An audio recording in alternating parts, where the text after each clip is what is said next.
வணக்கம் மக்களே, நான் தான் அவங்க சத்யா. கந்த புராணம் தொடர்கதையை தொடர்ந்து கேட்க நம்ம அட்டென்ஷன் ப்ளீஸை ஃபாலோ பண்ணிக்கோங்க. இன்றைக்கி நம்ம 3 அத்தியாயத்தை ஒன்றா கேட்க போகிறோம்.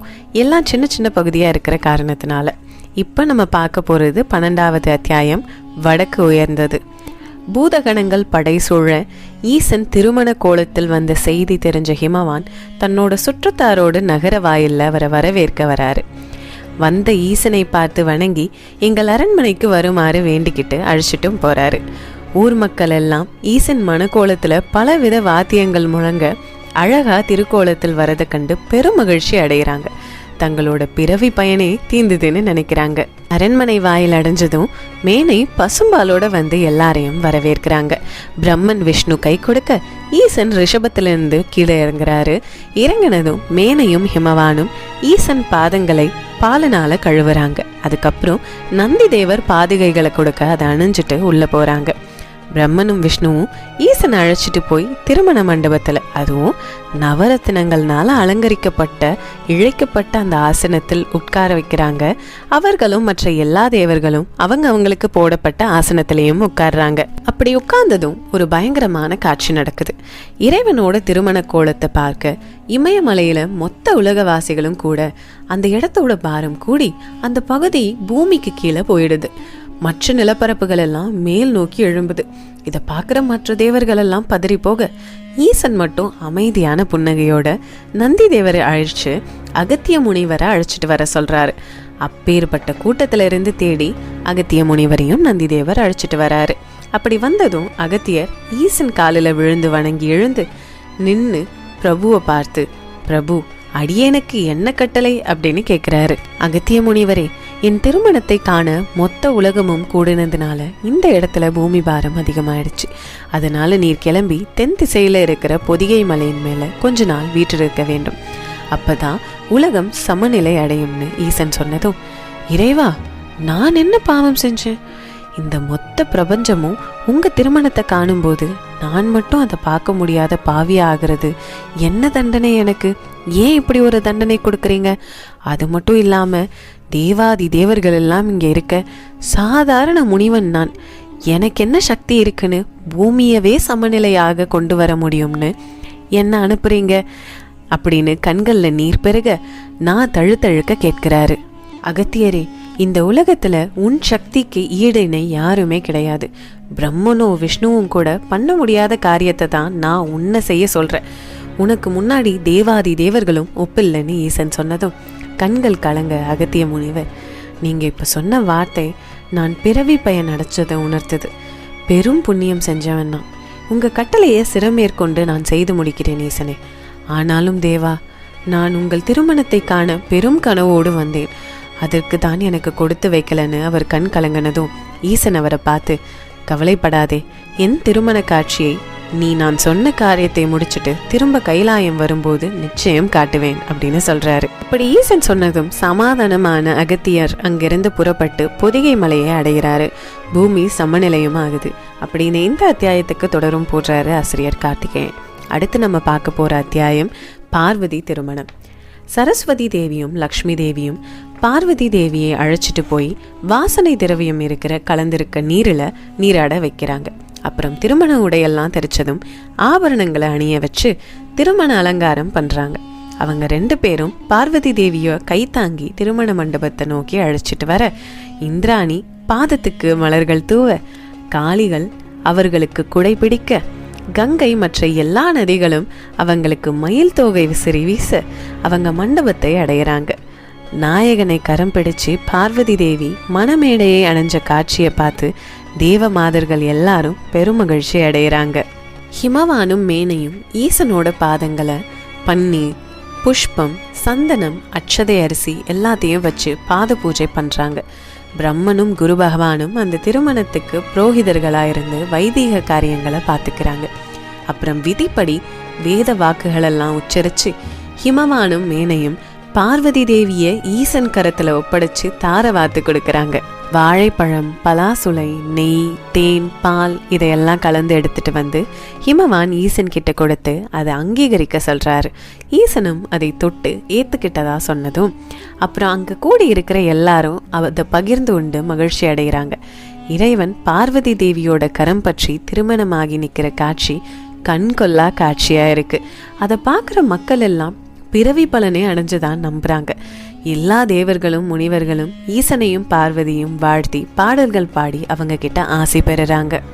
ஆனா அங்க வருத்தத்தால் மெலிந்து போன ரதி வந்து ஈசன் காலில் விழுந்து வணங்கி எழுந்து, பிரபு, என்னை சுத்தி இருக்கிற எல்லாரும் மகிழ்ச்சியா இருக்கும்போது நான் மட்டும் இப்படி இருக்கிறது சரியா? உங்க வாக்க நிறைவேற்றுங்கன்னு சொன்னதும் ஈசன், பெண்ணே, மன்மதன் தன் பழைய நிலைக்கு வரத்துக்கு இன்னும் சில வருஷங்கள் ஆகும். ஆனா அது வரைக்கும் உன் கண்ணுக்கு உருவமாகவும் மற்றவர் கண்ணுக்கு அருவமாகவும் இருப்பான்னு சொல்லி மன்மதனை உயிர்ப்பிக்கிறாரு. மன்மதன் அங்க தோன்றி ஈசனை வணங்குறாரு. ரதிக்கோ பெரும் மகிழ்ச்சி. ரதி கண்ணுக்கு மட்டும்தான் மன்மதன் தெரிகிறாரு, மற்றவங்கனால அவரை காண முடியல. ஈசன் மன்மதனை பார்த்து, மன்மதா, இன்னும் சில நாட்களில் நீ பழைய நிலைக்கு வந்துடுவ. அதுவரை அருவமாய் இருந்தாலும் உன்னோட கரும்பு வெள்ளையும் மலர் கணங்களையும் கொண்டு அனைவரையும் வெல்வாய்னு சொல்லி ஆசி வழங்குறாரு. அப்புறம் மொத்தமா எல்லாருக்கும் விடை கொடுத்து அனுப்பிட்டு தானும் கைலாயத்தை பார்வதி தேவியோட அடைகிறாரு ஈசன். ஹிமவானும் மேனையும் ஆனந்த கண்ணீர் பொங்க அவங்கள வழி அனுப்பி வைக்கிறாங்கன்னு இந்த அத்தியாயத்துக்கு தொடரும் போடுறாரு ஆசிரியர் கார்த்திகேயன். அடுத்து நம்ம பார்க்க போற அத்தியாயம் முருகன் திரு அவதாரம். தேவர்கள் எல்லாம் மேருமலையில ஒன்று கூடியிருந்தாங்க. அசுரன் அழிய குமரன் அவதாரம் எடுக்கிறதுக்கு காரணமான சிவன் பார்வதி திருக்கல்யாணம் ஆகிருச்சுன்னு மகிழ்ச்சியா இருந்தாலும் கல்யாணம் ஆகி ரொம்ப நாட்கள் ஆயிடுச்சு. இன்னும் மகன் பிறந்த செய்தி வரல. அதனால கைலாயத்துக்கு புறப்பட்டு போய் ஈசனுக்கு நம்ம கஷ்டத்தை ஞாபகப்படுத்தணும்னு நினைச்சு துணைக்கு பிரம்மதேவனை கூட்டிட்டு போறதுக்கு தான் அங்க எல்லாரும் கூடியிருந்தாங்க. பிரம்மதேவன் ஈசனோட அனுமதி இல்லாம திடுத்துப்புன்னு அங்க போய் நிக்கிறது தப்பு. முதல்ல தூதன் ஒருவனை அனுப்பலாம், அனுமதி கிடைச்சதுக்கு அப்புறம் நம்மெல்லாம் போகலான்னு முடிவெடுக்கிறாங்க. அப்போ எல்லாருமே ஈசனை பார்க்க போறதுக்கு பயப்படும் பொழுது வாயு பகவான் அனுப்பலான்னு முடிவெடுக்கிறாங்க. ஆனா வாயு பகவான் மன்மதனுக்கு ஏற்பட்ட நிலையை எடுத்து சொல்லி காலில் விழாத குறையா அழுது புலம்புறாரு. பிரம்மதேவன் சமாதானமாகாம வாயு பகவானை இது அதுன்னு காரணங்கள் சொல்லி கைலாயம் அனுப்புறாரு. வாயு பகவான் வாசனை மலர்கள் இருக்கிற பூஞ்சோலையை கடந்து வாயுவாவே முதல் வாசலை தாண்டி உள்ள போறாரு. 2வது வாசல் கிட்ட போனதுமே, எவனடாது என் அனுமதி இல்லாமல் உள்ளே போறது அப்படின்னு அதட்டுறாரு நந்திதேவர். உடனே வாயு பகவான் பயந்து கீழே விழுந்து தன்னோட உண்மையான ரூபத்துக்கு வராரு. நந்திதேவர் காலில் விழுந்து வாயு பகவான் மன்னிப்பு கேட்க, நந்திதேவரும் உன்னை மன்னிச்சிட்டேன், ஓடி போவும் நெருப்பிடத்துக்குன்னு விரட்டினதும் வாயு பகவான் தேவர்கள் கிட்டேயே திரும்ப வந்துடுறாரு. உடனே தேவர்கள் இது சரிப்பட்டு வராதுன்னு அவங்களே எல்லாரும் ஒன்னா கிளம்பி போய் சிவபெருமானை சந்திக்க நந்தி தேவர் கிட்ட அனுமதி கேட்டதும் நந்திதேவன் சிவபெருமான் கிட்ட அனுமதி வாங்கிட்டு உள்ள விடுறாரு. எப்பவும் போல தங்களோட கஷ்டத்தை ஒன்னா சொல்லி அசுரனை அழிக்க குழந்தை வேணும்னு கேட்டதும் சிவபெருமான் அவங்களுக்கு ஆறுதல் சொல்லிட்டு எழுந்து நின்று ஈசானம், தத்புருஷம், வாமனம், அகோரம், சத்யோஜாதம், அதோமுகம் அப்படின்னு 6 முகங்கள் கொண்ட திரு உருவமா சிவபெருமான் நிற்க அந்த காட்சியை பார்க்குற ஒவ்வொருத்தருக்கும் மேனியெல்லாம் சிலிர்க்குது. அப்படி 6 முகங்கள் தோன்றினதுக்கு அப்புறம் அதுல 6 நெற்றிக்கண்கள் திறக்குது. அதுல இருந்து 6 தீப்பொறிகள் வெளிப்பட்டு பரவுது. அது எந்தவித ஆபத்தையும் ஏற்படுத்தலனாலும் அதோட உஷ்ணத்தை யாராலையும் தாங்க முடியாம எல்லா தேவர்களும் ஏன் பார்வதி தேவியும் அங்கிருந்து ஓடுறாங்க. அப்புறம் எல்லாரும் சேர்ந்து உலகமே இந்த உஷ்ணத்தினால பொசிங்கிரும்னு சொன்னதும் சிவபெருமான் தன்னோட பழைய ரூபத்துக்கு வந்து அந்த 6 தீப்பொறிகளையும் திரும்ப கூப்பிடுறாரு. அந்த 6 தீப்பொறிகளும் திரும்ப வந்து சிவபெருமான் முன்னாடி நிற்குது. அவர் அக்னி பகவானையும் வாயு பகவானையும் அழைச்சு இந்த தீப்பொறிகளை சரவண பொய்கையில் விட்டு வர சொல்றாரு. அவங்க புறப்பட்டதும் அவரவர் இல்லத்துக்கு எல்லாரையும் போக சொல்றாரு சிவபெருமான்.